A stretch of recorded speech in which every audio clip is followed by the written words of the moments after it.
Pemirsa, legislator DPRD Provinsi Sulawesi Selatan angkat bicara soal adanya wacana kebijakan pemerintah pusat dalam menaikkan harga bahan bakar minyak BBM subsidi jenis Pertalite.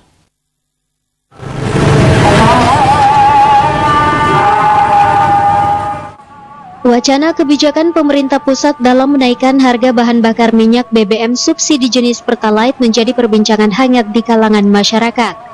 Legislator DPRD Provinsi Sulawesi Selatan Firmina Talulembang mengungkapkan kebijakan tersebut bagai buah si malakama, di mana pemerintah akan mengalami kondisi serba salah ketika ingin menaikkan harga BBM jenis Pertalite. Sebagai Ketua Komisi B DPRD Sulsel, dirinya berharap jangan sampai harga BBM betul naik. Cuman ia mengungkapkan saat ini harga minyak dunia semua naik, dari 50 barel naik menjadi 100 per barel. Apalagi di Indonesia penetapan satu harga. Selama ini pemerintah telah mengalokasikan anggaran untuk mensubsidi BBM jenis Pertalite. Namun kondisi anggaran pendapatan belanja negara APBN yang sudah tidak mampu menanggung besar biaya yang akan disubsidi sekitar 500 triliun rupiah. Kita ditanya sebagai wakil rakyat, kita maunya jangan sampai BBM naik. Tapi ya yang kita tahu saat ini kan harga BBM dunia semuanya naik dari 50 barel per ini ya, 50 barel naik jadi 100 per barel.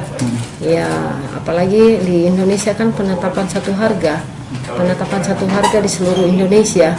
Jadi begitu banyaknya subsidi pemerintah alokasikan ke situ, ya mungkin kurang lebih kalau perbedaan harga dari 50 ke 100 itu 500 triliun. Nah, dengan kondisi sekarang